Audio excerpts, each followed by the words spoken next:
Oya, tene. Tomadra Somale Sande Datahidel Esro. Right, so good evening or good afternoon. Welcome, everyone. We are going to continue from where we left off, but first of all, we're going to connect where we are with the outlines. So we are on the second part, which is how to train on superior insight, which is the essence of wisdom. In this, we have two outlines, how to practice during the formal meditation session and how to practice during the intervals between sessions.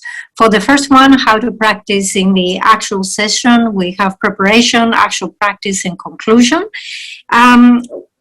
We have done the preparation. In the actual practice, there are two: how to meditate after having determined the selflessness of person, and how to meditate after having determined the selflessness of phenomena. So we're doing the first one, how to meditate after having determined the selflessness of the person. And we have said that obviously there are countless ways, countless logical arguments that you could follow. However, for beginners, it is said that it is very beneficial to meditate on the four essential points. So the four essential points is, first of all, identifying the object of negation, and we have covered this last week. The second point is understanding the pervasion. The third one is ascertaining that phenomena lack being truly identical. And the fourth one is ascertaining that phenomena lack being truly different. So we have covered the first one, identifying the object of negation, and we continue with the second one, which is understanding the pervasion. Okay, so just to summarize the first of the four crucial points, which is identifying the object of negation. So here we're working with the person. We want to see how the self of the person appears. In reality, how the person exists by being merely imputed upon the collection of the five aggregates. However, that thing does not appear to us. Our mind is not thinking in this way. In our mind, we think that there is a self, there is a person that exists as if it was a solid, a concrete entity that exists from the side of the aggregates. Without being imputed upon the aggregates, we think that it already exists, it is a concrete entity over there. And as it appears this way to us, we also grasp at it. So this is the very thing that we have to negate. Basically, we have to overcome the idea that the self does not exist as being imputed upon the collection of the five aggregates, and that rather it exists from its own side within the aggregates in a concrete manner. In order to negate it, first of all, we have to identify it. And the way that we try to identify this self-grasping that we have is we look at a situation where the I appears very, very vividly in our mind. So a typical situation is when someone blames you for something you haven't done. They say you have this big fault or you made this big mistake and so forth. And at a time like this, we have a very strong sense of I. And we say, oh, I never did this. I don't have this fault. So in a situation like this, where the I arises very clearly, it's a perfect opportunity to see this mechanism. So a part of the I, like a corner of our mind, should be investigating and say, okay, how does this I appear? How am I grasping at this I? And so forth. So at this time, it's a great opportunity to identify it. Once you identify the object that you need to negate, then you can continue with the process of negating. So it's very important that a part of the mind does this investigation. Okay, so now we continue with the second point, which is the point of ascertaining the pervasion. If we look at our root text, it says, as for the second essential point, ascertaining the pervasion, if the I that is conceived by the mind, which at the bottom of one's heart tenaciously thinks I existed in the 5 aggregates, would that I be identical, the same, or one, or different, separate, many from them? Besides these 2 ways of existing, another third option is completely impossible. Any given phenomenon is either identical or different. One has to reach the conviction that besides these 2 ways of existing, a third way cannot exist at all.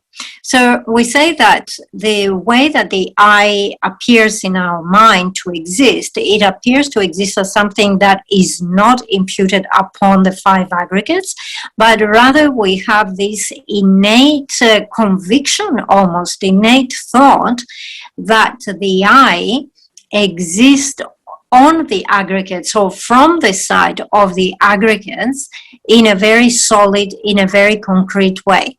So now we have to ask the following question. If it exists in this way, right, it must exist with the aggregates. It's not going to exist somewhere separate from the aggregates. So if it is there with the aggregates, is it the same with the aggregates? Or is it something which is different, something which is other than the aggregates? Because basically we have to limit it down, we have to narrow it down into these 2 possibilities, that there is no other option. In general, if something exists, it's either going to exist as one or it will exist as many. There is no third possibility. So here, we want to examine the relationship between the I and the aggregates, right? So we say, is this I the same with the aggregates, or is it different from the aggregates? Okay, there are only these 2 possibilities. So this is what we mean when we say ascertaining deprivation. If it exists, it's either going to be one or it's going to be different, separate from the aggregates. Okay, so as we say here, there is a particular way that the I appears to our mind. It appears to exist in a particular way. It appears to exist on the aggregates. So now we have to ask this question. If it exists on the aggregates, how is it? Is it one with the aggregates? Like, is it the same with the aggregates? Or is it different? Is it separate from the aggregates? Once you have come to the point logically to say there are only these 2 options, there is no third possibility, it means that you have the essential point of ascertaining the deprivation. Okay, once you have ascertained the deprivation, you move into the third essential point.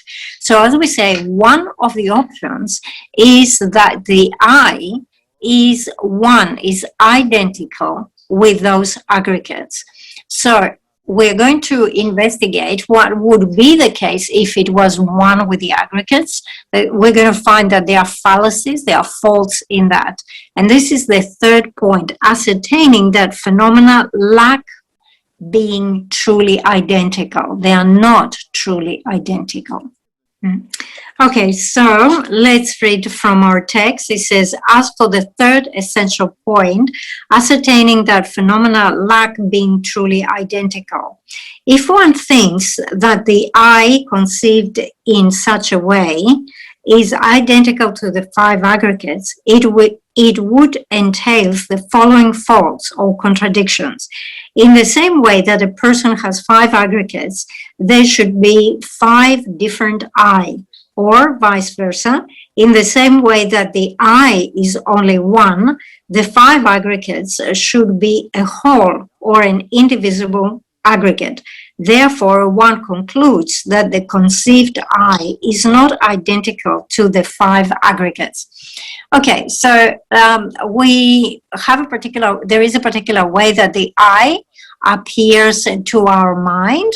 We are going down this investigation and we say, okay, let's say it exists the way it appears. So it appears to be on the aggregates with the aggregates. We said there are two possibilities, either it's the same or it's different. I'm going to go down the possibility of saying the I is the same with the aggregates. Now, since we have 5 aggregates, the aggregates of form, of feeling, discrimination, compositional factors, and consciousness, the first problem that we encounter is that the I is only 1, but the aggregates are 5.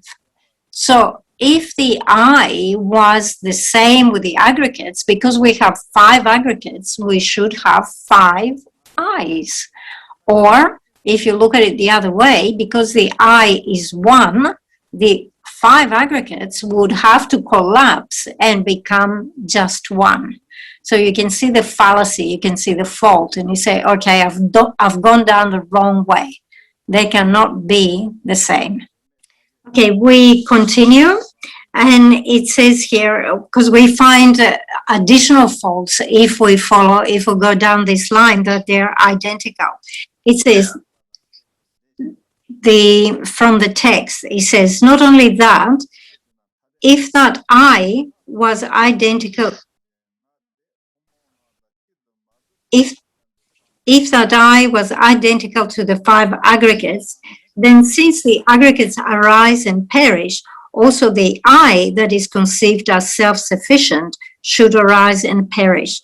Well then, all the instances of I which arises and perish, the preceding and the following ones, are they identical or different?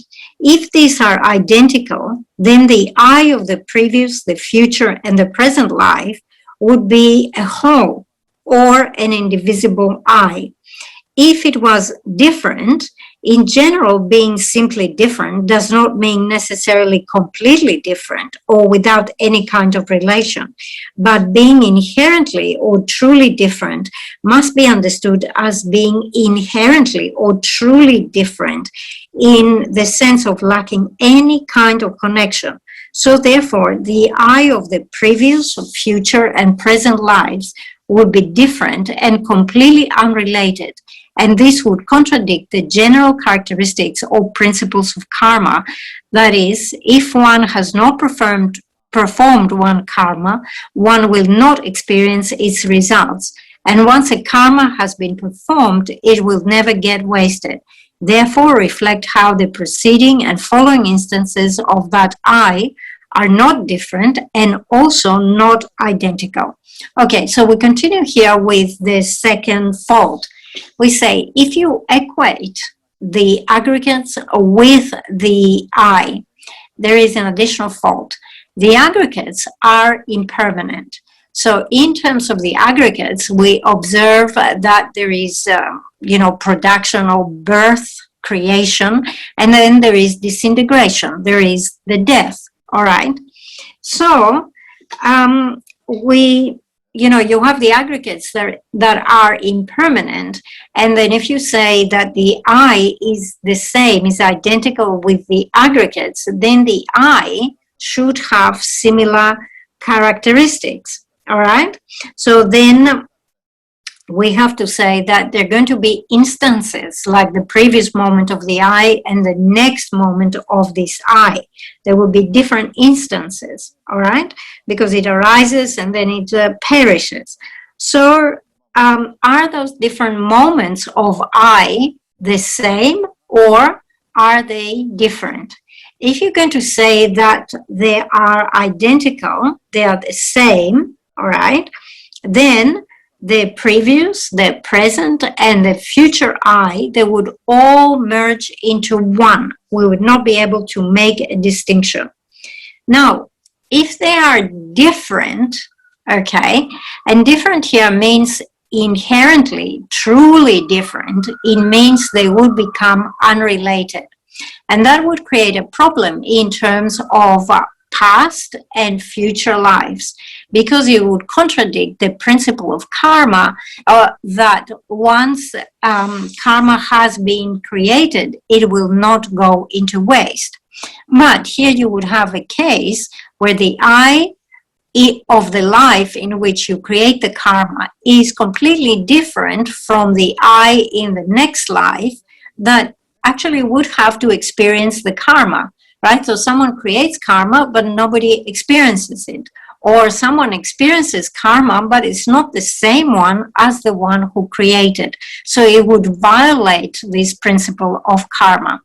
Therefore, we have to reach this conclusion that the previous and the next or the following instances of the I are not different, and also they are not identical.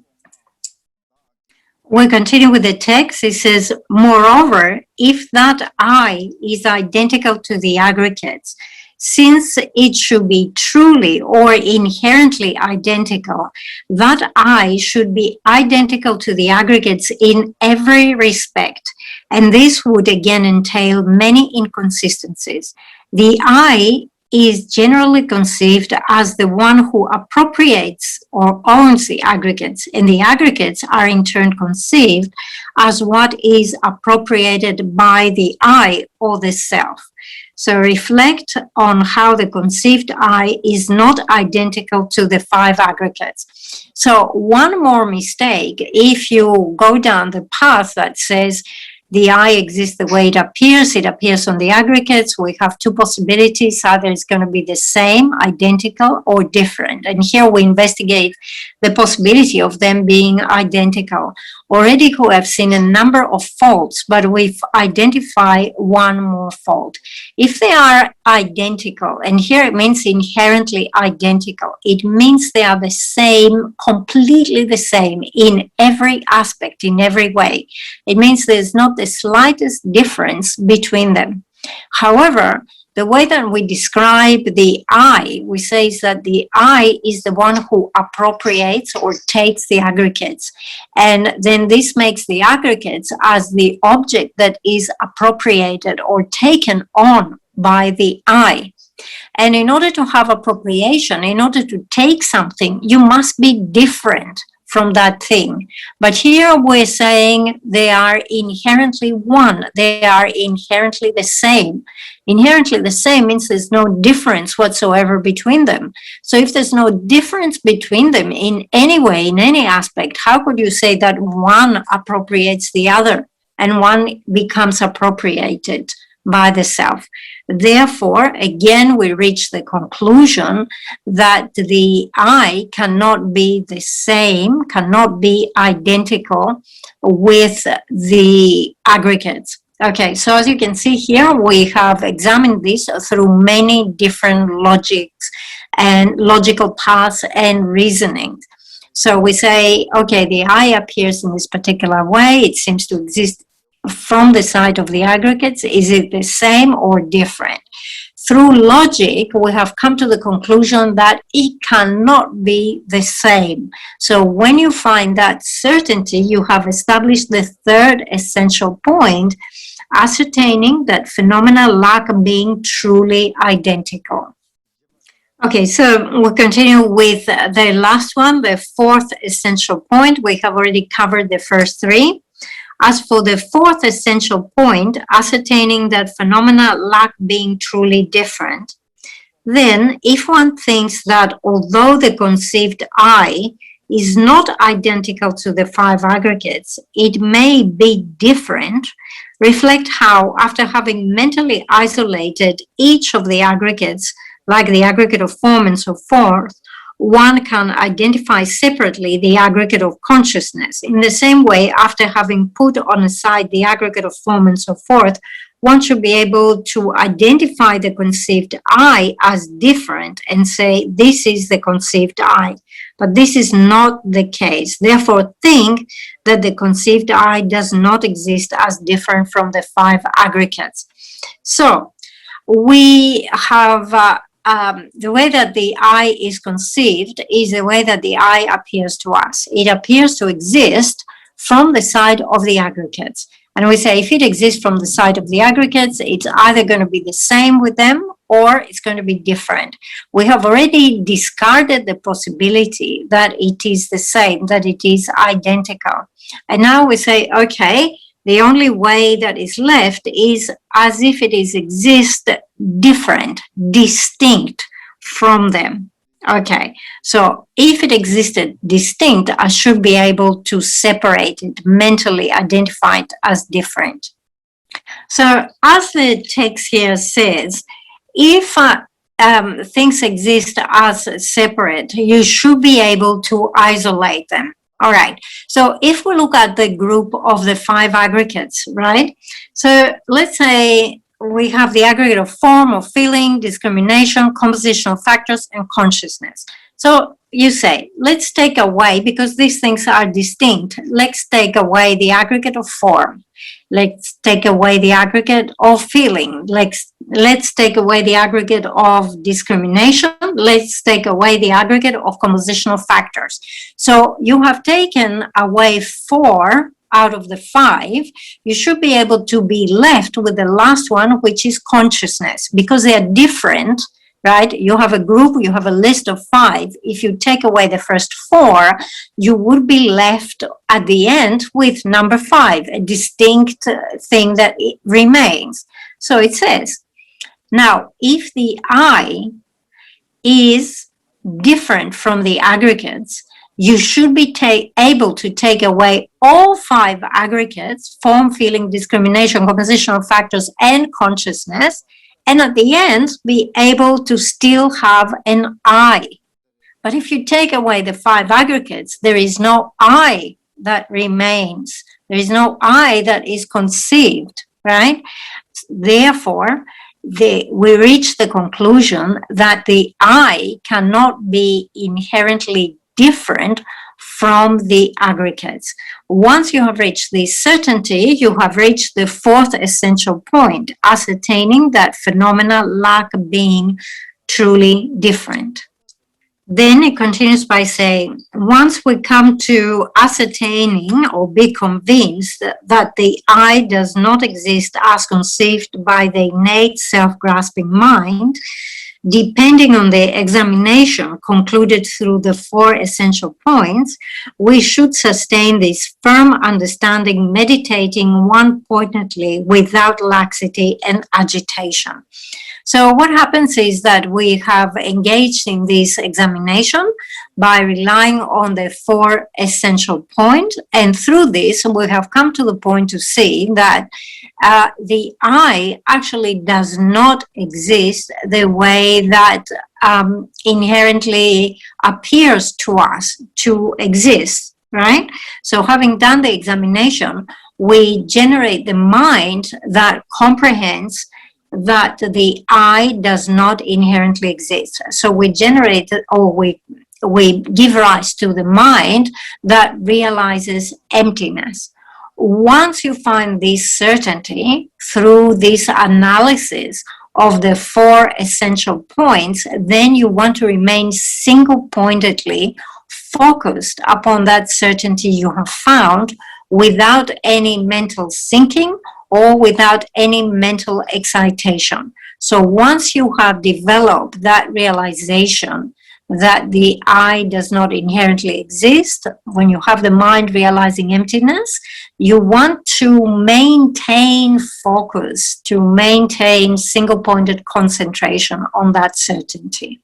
Okay, so we'll continue with our text. When the intensity of this understanding grows weaker, beginners should make it stronger again through the 4 essential point analysis and produce a firm understanding of the lack of true existence. As for advanced practitioners, depending on having investigated whether phenomena exist the way they appear to the self-grasping mind or not, should produce, as it's done through the 4 essential point analysis, a firm understanding of the lack of true existence. At this point, the ascertainment factor comes to the firm conviction which has ascertained the lack of inherent existence of the I, and the appearing aspect perceives the pure or utter empty, the mere rejection of the object of negation that is true existence. Meditating by way of maintaining these 2 factors one-pointedly is called the way to sustain the space-like meditative equipoise. All right, so as we say, we perform this analysis through the 4 essential points, and we come to the point of reaching the realization that the I does not inherently exist. We understand the emptiness of the I, and we try to develop single-pointed concentration upon this certainty. If you are a beginner meditator, you will find that although you have found this certainty, although initially you were able to cultivate single-pointed concentration in that, you're only able to sustain it for 3-4 minutes. And after a few minutes, you find that the vividness or the tightness of your certainty begins to fade away. So when you see that it starts declining, it starts fading away, you should try to rekindle it. So you go back and you repeat those steps of the 5 crucial points, and by repeating those 4 steps, that enhances again your certainty. So now the certainty becomes vivid, and then you continue your single-pointed meditation. Also, if you are an advanced practitioner, again, depending on how much of this type of analysis you have done, you might need to go through it again and repeat it. So ideally, you should have a very strong certainty that is very vivid. So when you have that, it says you have 2 things. You have the ascertaining factor and you have the appearing factor. So you have a mind that is certain about something. So that certainty that the mind has, the lack of inherent existence of the self, should be very tight, should be very vivid. And then in terms of what appears into that mind, actually a vacuity, a total empty appears, because it is just the rejection of the object that you are negating. So if you meditate like this, you have that certainty and that type of appearance. It is called maintaining or sustaining the space-like meditative equipoise. Okay, so as you can see here, you during your meditation, you must have a mind that has a very tight, a very vivid certainty about the fact that the I does not exist inherently from its own side. At the same time, you have an appearance which is complete empty, an empty space. So when you develop single-pointed concentration and focus upon that, you have what is known as the space-like equipoise. So let's say that you maintain a session for an hour or half an hour on this space-like equipoise. Then when you come into the post-equipoise period, now the text says, during the post-meditation periods, meditate on all phenomena as manifesting play like illusions. Okay, so you have been in equipoise where you have the very strong certainty that everything lacks inherent existence. Then you come in post-equipoise and all these phenomena appear to you.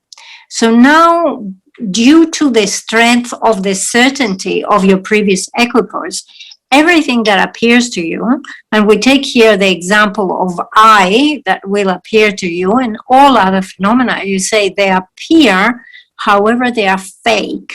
They are fake because they appear to be inherently existent, but I am sure that they are not inherently existent. So you see that whatever appears is almost like an illusion. There's something fake. There's something which is not true about all these phenomena. And this is called cultivating the recognition that all phenomena are like illusions in post-equipoise. Okay, so as you can see, the conclusion, due to the intensity of the firm understanding of the lack of true existence produced during the meditative equipoise, during post-meditation periods, one realizes, although phenomena are perceived, these lack true existence and are deceiving, like the appearance of an illusion. You should train in this way. And with this, we come to the conclusion of the first one. So the first one was how to meditate after having determined the selflessness of person. So actually, you can see here there are two phases. The first is the phase of determining or establishing that the selflessness of the person. And once you have certainty on this, you need to meditate with a concentration that is free of any laxity or excitation. So in order to do the first part, you determine the selflessness of the person, you have to engage this analysis through the 4 points. It is logical examination, logical investigation that will give you the certainty you're looking for. If we were to formulate a logical reason, the way that we would formulate this is take the subject, the self, it does not inherently exist because it does not inherently exist as one and it does not inherently exist as many. All right. So having gone through this analysis, through this logical reasoning, first of all, we determine or we develop this certainty that the self does not inherently exist. Once we find the certainty, we have to cultivate this single-pointed equipoise concentration that has to be faultless concentration that does not have any mental sinking or mental excitation. So this is how you do this part, which is how to meditate after having determined the selflessness of the person. Okay, so in those of you who have studied a little bit more the classical text of logic, of collected topics and so on and so forth, would be able to follow these there are rules of when we follow logical reasoning. If you have not done this type of study, it might be more difficult to follow this. However, if we want to introduce it here in a simple way. So let's say someone asks you the question saying, where are you? And you say, I am here. Okay. At that point, when you say, I am here, okay, and even we can have a specific example, so let's say your name is Tashi, and someone says, Tashi, where are you? And Tashi replies saying, I am here. All right, so when Tashi says, I am here, right, where is this I? What does this Tashi, or any one of you, whatever your name is, what do you think? Do you think my body, do you point at your body? When you say I'm here, do you point at your mind? Do you point at something else? Somehow you have to identify I when you say I am here, right? When you identify this, you are going through the first point, which is identifying the object of negation. You have to find how your I appears to you. Okay, so Geshe was saying sometimes when you call the little monks or the little children, they are playing, right? And they're out playing and all that, and then you say, come, where are you? Where are you? Come, where are you? Come here. You call one of them, and usually you see the small kids. They put their hands on their body and they say, I'm here, right? This is an indication that they identify the I with the body, right? Young children definitely do this. They say, I am here. So there is this tendency to identify the I with the body. But then if you respond to them and say, what, are you the same with the body? You're really different from your body. Then they cannot give you a response. Okay. Grasping at the I to be the same with the body is a type of grasping. However, it's not the innate grasping we are talking about. Okay. At other times, when you give an explanation about karma, right? And explain to people that if you do negative actions, in your next life, you will end up with a bad rebirth. If you do positive actions in your next life, you will end up with a good rebirth. And then you bring up again the question, where is the I? Then many people might say, oh, the I is my consciousness, is the one that goes from life after life after life. So that they identify the I to be the mind. Again, it is grasping. However, it is not the innate grasping. What is the innate grasping? The innate grasping is the thought that the I is not merely imputed by the mind, but rather the I exists in a concrete way from within these aggregates. That's the innate grasping. Okay, so there is a point here that we have to be very careful. We say that there is an I, the I that appears to be inherently existing, right? That innately grasped I. And this is the I that we want to negate. However, there is an I that conventionally exists, and this is the I that accumulates karma and then subsequently experiences the results of this karma. This is not an I that we want to negate, because if we negate that second type of I, we will fall into the extreme of nihilism. So we have to make the distinction between these two. There is an I that appears to be not imputed by the mind, an I that appears to exist in a concrete way from the side of the aggregates. There is an innate grasping at this type of I, and this is the very thing that we want to negate. So this is the I that we negate, the one that comes with the inherent grasping. However, the innate grasping. Okay, the other type of I, the conventionally existing I, the I that is merely imputed upon the aggregates, is the I that accumulates karma and later on will have to experience that karma. It is crucial that we not over-negate. It is crucial that we do not negate the second type of merely existing I, right? So we want to keep this, otherwise we fall into nihilism. So it's very important that we find a position when we negate the right amount by avoiding the two extremes. Right? We don't want to allow the existence to permit the inherently existing I. We want to negate this, but also we don't want to over-negate and even negate to the point of reaching the point of nihilism. So we must avoid both extremes to have the correct balanced view. Okay, so it is very important here, first of all, to understand that we have innate grasping at the self. Innate grasping at the self means that it appears to us that the self exists in a concrete way from the side of the aggregates. We must investigate by employing the 4 essential points in order to really see if it exists the way it appears or not.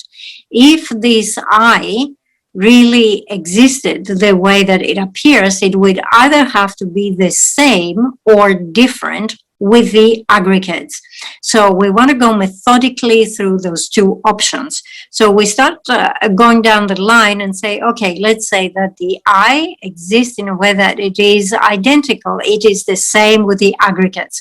You will see that we have found many faults when we try to accept this position, and actually our logic does not allow us to accept this. So finally we have to reject. We have to step back and say, gosh, there are so many problems with this position, I could not possibly maintain it. So then the only other possible alternative is to say, okay, I'm going down the other way, the other possibility, which is to say that the self is different from the aggregates. But even when we go down that track, we find that there are faults in that logic. So either way we go with this position, we find that there is there are faults, logical faults. Therefore, we come to the point of reaching the certainty and say, it cannot exist in this way. Logically, this takes me nowhere, right? If I accept any of these positions, it harms logic.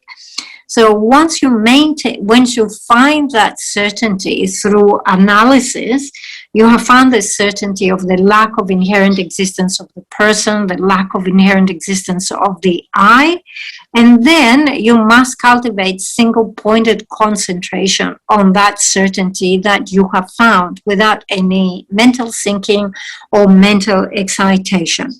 The important thing here to understand is that there is a logical proof, okay? If you understand the parts of the logical proof, which is those 4 essential points, you can then use the same reasoning for many other subjects. So initially here we do the investigation with the self, but once you understand how the logic works, you can use the same argument for any other phenomenon. Therefore, in the beginning, it's very important to be clear about those 4 essential points, our method of investigation, the logic that we follow. Okay, so we have finished the first one, which was how to meditate after having determined the selflessness of phenomena. And now we come to the second outline, which is how to meditate after having determined the selflessness. We have finished how to meditate after having determined the selflessness of the person or the self.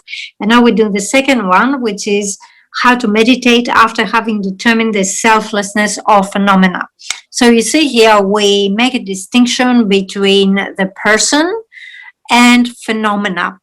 So the object that we negate for these two is exactly the same. So the difference between these two are not from the point of view of the object of negation. The only difference is from the point of view of the basis upon which we negate certain things, all right? So if you negate inherent existence in relation to the person, you establish the selflessness of the person.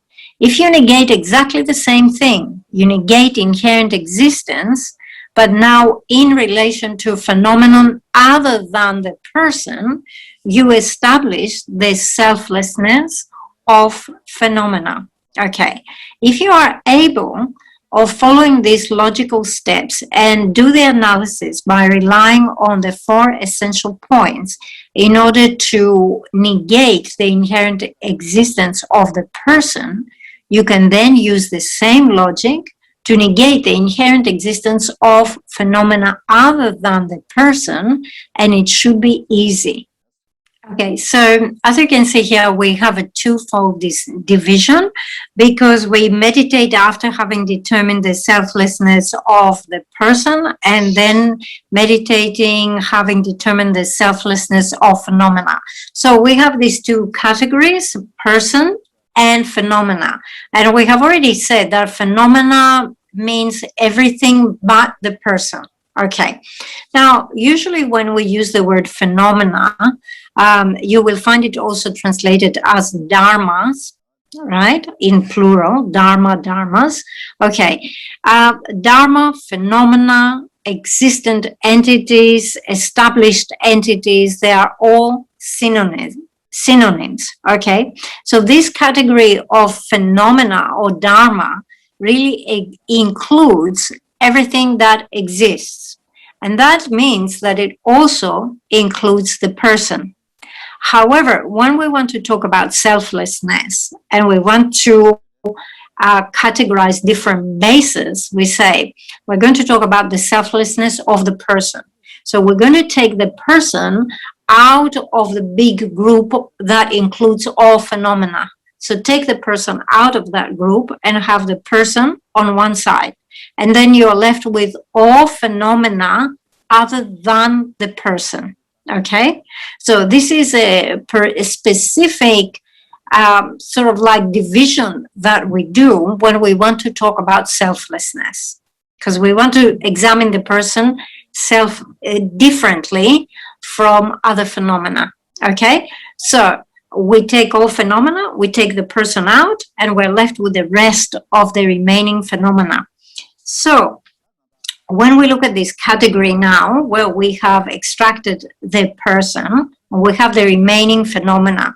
In that, we have three categories. We have two categories, and then we have three. Okay, the first two categories is conditioned phenomena and unconditioned phenomena.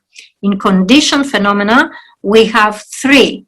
We have matter, we have consciousness, and non-associated compositional factors. Okay, so what we're going to do is methodically go and investigate each one of them.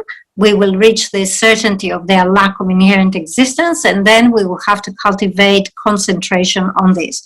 So with the outlines, how to meditate after having determined the selflessness of phenomena. It has two parts. How to meditate after having determined the selflessness of conditioned phenomena, and how to meditate after having determined the selflessness of unconditioned phenomena. The first outline describes phenomena like matter.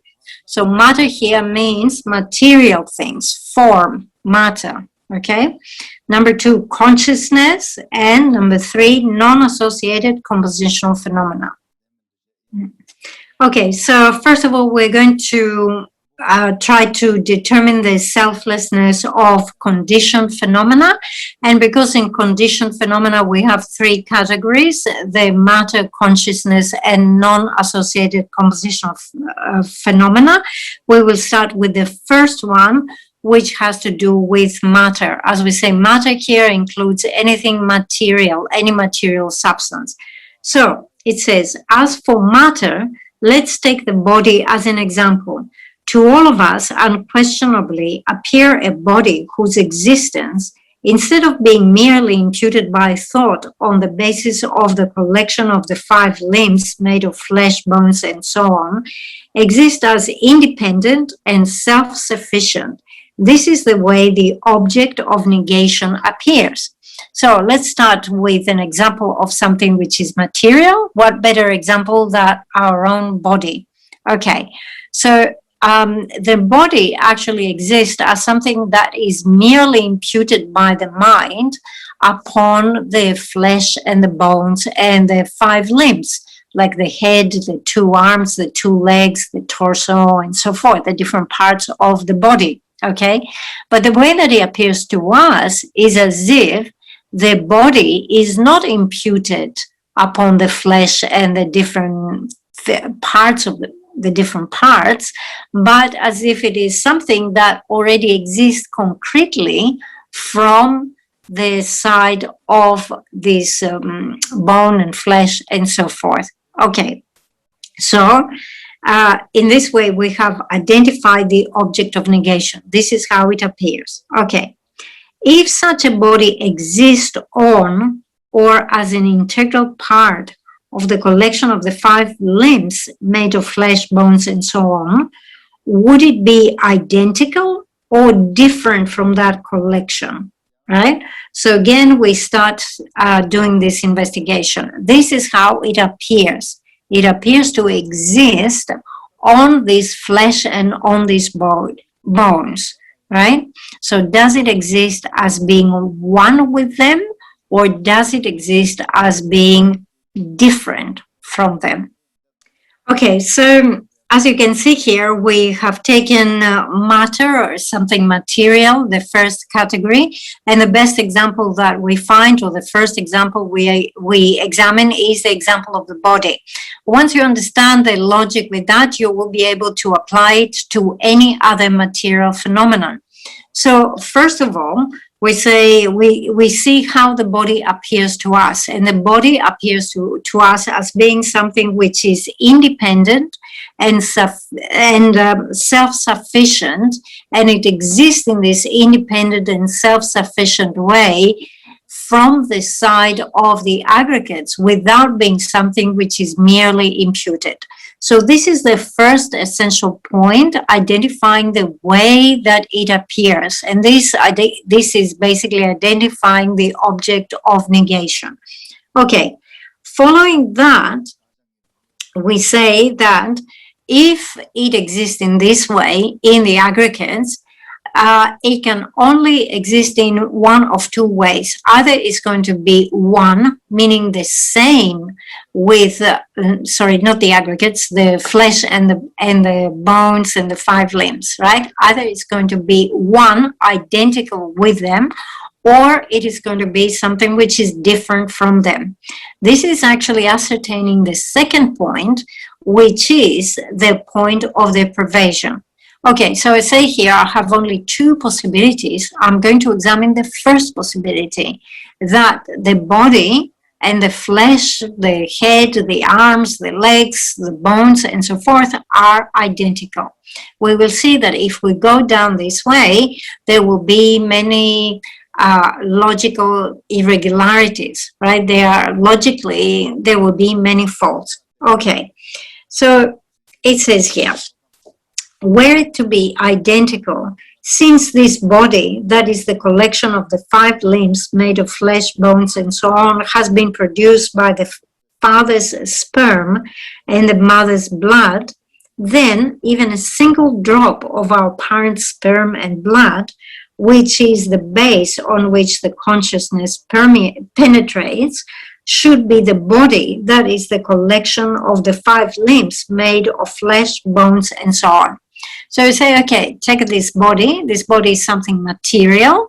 We know that this body has been produced out of the reproductive substances of our parents, there's sperm and the ovum. So it says, take that initial sperm and ovum, it would have to be the body. However, we don't identify that thing as being 5 limbs or flesh and bones and so forth. We don't identify this as being the body. So this is one of the faults that come about, but there's more faults. It says, moreover, since there are 5 limbs in the body, they should also be turned into 5 bodies that are the collection of the 5 limbs. All right. If I have 5 limbs, the head, the 2 arms, the 2 legs, there are 5. If they are the same as the body, I should have 5 bodies, right? But it's not this way. If that body, so you see there are faults if you accept that they are the same. So then you say, okay, let me go down the way that says they are different. If that body is instead different from the collection of the 5 limbs made up of flesh, bones, and so on, after having mentally isolated each of the limbs, like the head and so on, one should be able to show something and say, this is the body. Okay, if you say they are different, take away the head, take away the arms, take away the legs, take away the torso, take away all of those parts, you should be able at the end to say, and I'm left with the body. But if you take all this away, you are left with nothing. You don't have a body. Therefore, they cannot be different. So you conclude and say it cannot be the same, it cannot be different. Therefore, it cannot exist in this way. Okay? So instead, it is not the case, but instead, it is not like that. So after having induced a firm understanding that such a body does not exist at all, sustain it. So again, do meditation without laxity and mental excitation, single-pointed on the certainty you have found. Okay, so from conditioned phenomena, we have looked into the first category, which is matter, and we have examined the body as an example of material substances. And going through those steps of investigation, we have concluded that the body does not inherently exist, but it is something that it is merely imputed by the mind. So we move now into the second category. The second category is consciousness. We want to perform the same type of investigation. So the text says, as for the consciousness, let's take today's consciousness as an example.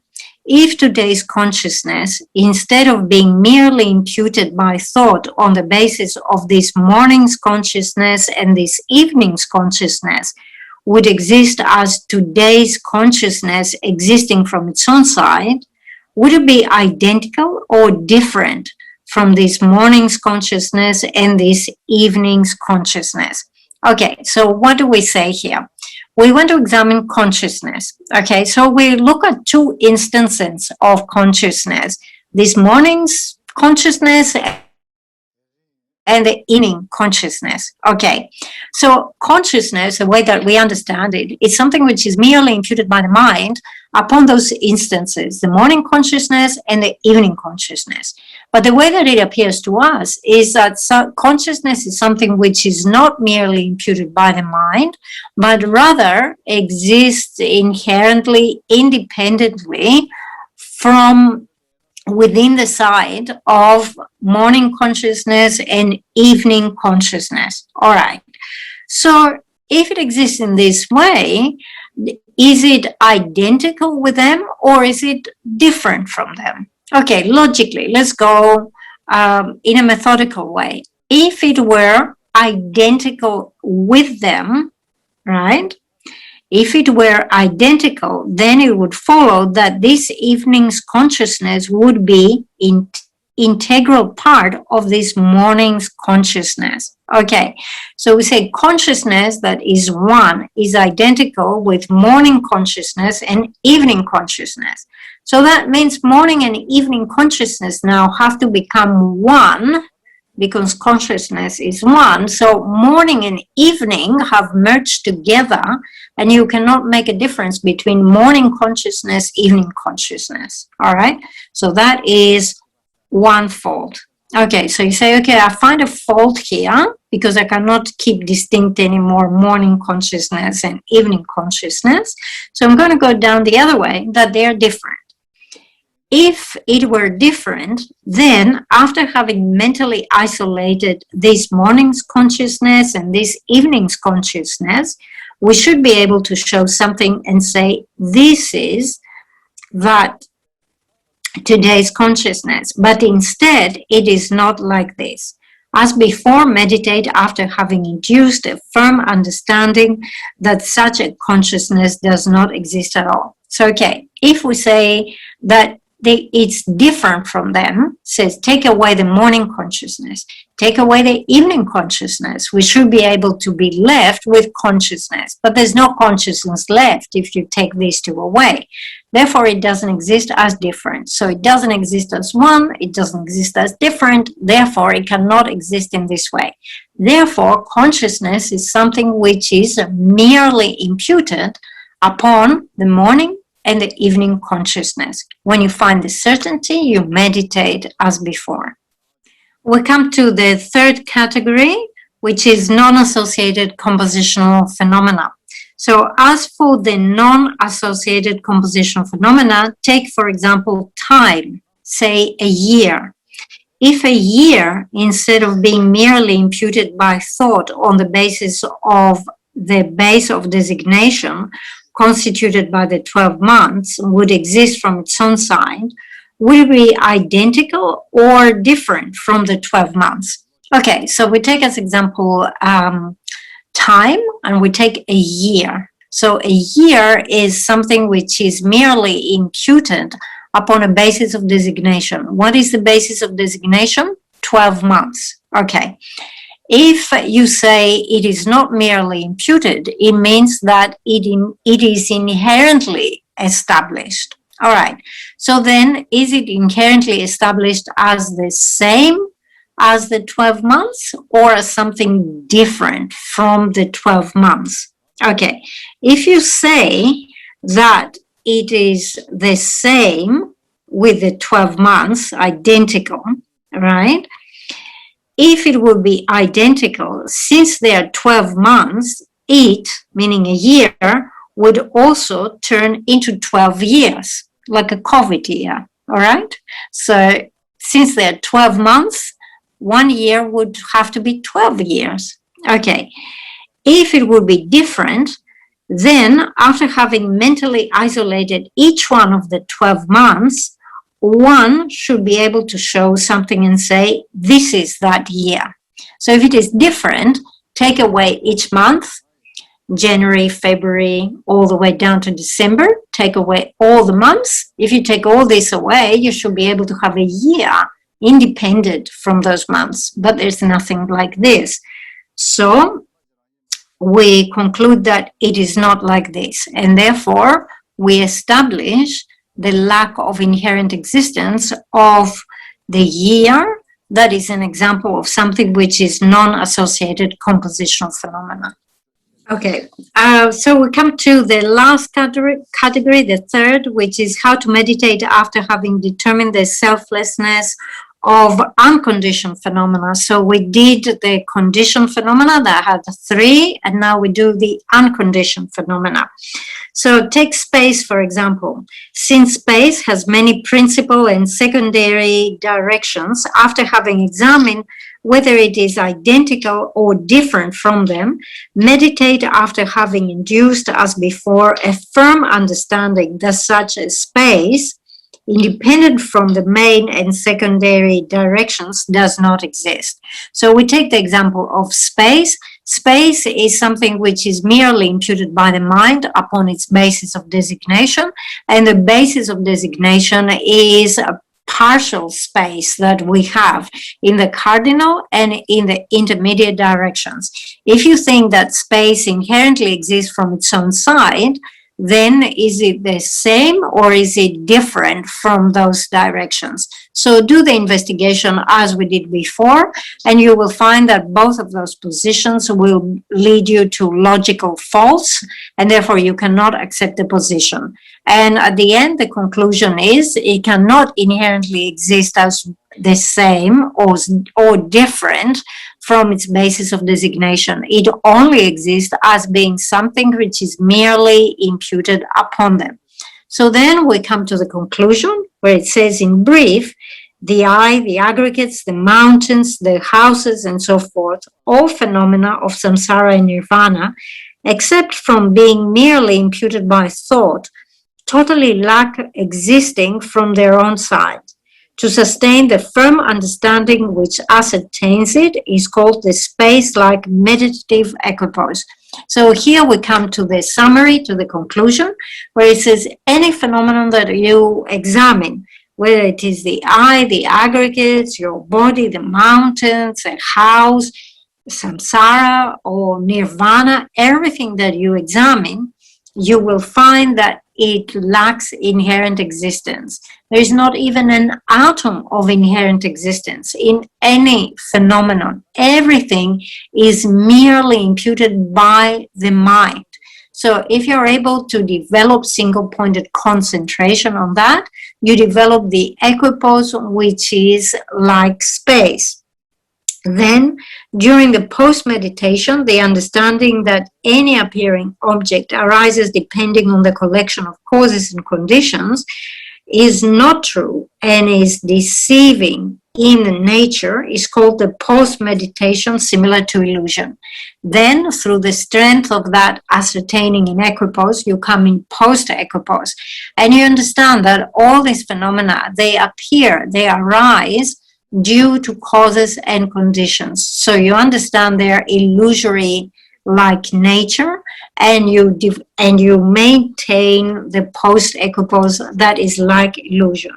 Then it says, engage in the qualified special insight that is a meditative equipoise infused by the physical and mental pliancy of the bliss induced by the power of the investigation based on having correctly sustained these two yogas. All right, so you start with calm abiding and then you continue investigating in order to develop the fully qualified special insight. It is fully qualified when through the strength of your investigation, you induce physical and mental pliancy. So if you find the balance between stability and analysis, you will develop it correctly. Okay, so with this section, we come to the end of the actual practice. All right. In the outlines, we have, how to train in special insight. And in this, we have how to train in the formal meditation session and how to train on intervals between sessions. So for the formal meditation session, we have the preliminaries or preparation, actual practice, and conclusion. We have done the preparation and the actual practice. So then it says the way to practice the conclusion is done as before. So you do the prayers and the dedication as before. And then after this, we come regarding how to practice during the intervals between sessions. Like mentioned above, one should study commentaries expounding the practice of special insight. So we have explained this, that once you come out of your session, you should not spoil the energy, but you should maintain the momentum by looking at relevant texts. Okay, so we come to the final comment here. Having trained one's mind in this way through the common path, one should certainly enter the Vajra vehicle. And due to that, without having to depend on 3 countless eons of practice, one will easily complete the 2 accumulations. So, having trained your mind in the common path, meaning having developed renunciation, bodhicitta, and correct view, it is important to enter the Tantra. It is important to enter the Vajra vehicle. And the reason for that is because if you rely on the practices of Tantra, you will be able to amass a great wave of accumulations in a very short time without having to wait for 3 countless great eons. All right? It says, in brief, one should practice all the topics in an experiential way, starting from Guru devotion and ending with calm abiding and special insight in 4 or at least 1 daily session. Okay, so every day it is necessary to do the way that we practice the Lamrim. Ideally, you should have 4 sessions a day. If you cannot have 4 sessions, it should be 3 or 2 or the minimum 1 session a day. Producing authentic, transformative experiences of all the stages of the path is the best way to take the essence of the human rebirth endowed with leisure and opportunities. So this is the way to extract the essence by practicing the Lamrim. We come to the conclusion of the text. You will see we have a few lines of dedication by the author. So the colophon reads, by the meaning of the unequaled Ikshvaku's intent, which has been clarified by Atisha Dipankara and his spiritual son, and by the conqueror Losang, has been compiled briefly in the stages of the path as a favorable factor for the fortunate ones traveling to liberation by Chokyi Gyaltsen. Due to this virtue, may all of us, all migratory beings, and myself complete the practice of the 3 types of persons.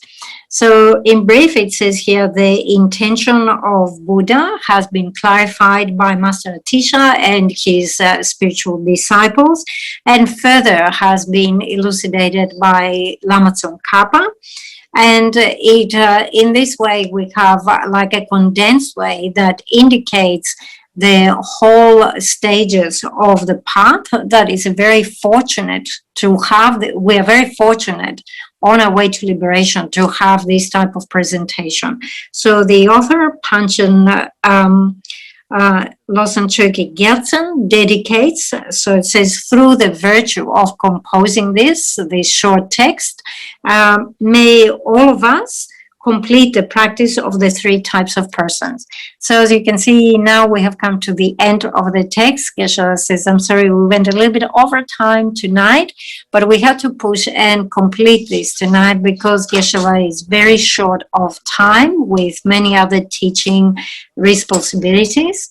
So it's appropriate for us to dedicate. All of us, we have put a lot of effort to study this material and look at the practices of the individuals of the 3 scopes. It has been a great opportunity and a great fortune, and we have placed imprints in our mind stream of the entire path.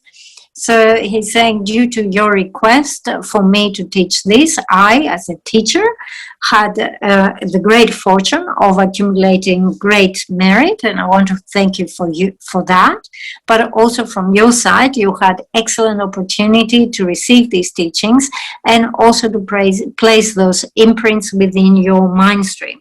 So all the root of virtue that we have collectively created, individually and collectively created, all the virtue that we have created over the 3 times, we want to pile it all up together and dedicate it so that in this world there will be genuine happiness. We will be free of illness. We will be free from famine. We will be free from all types of suffering. So please do prayers and dedications along these lines. Thank you very much. Thank you, Geshe La. Thank you, Geshe La. Good translator. Thank you, Thank you, Voula, Namta, and Voula. Thank you, all the students. We complete Geshe La. Thank you, Voula, Namta, and thank you, everyone. Good morning.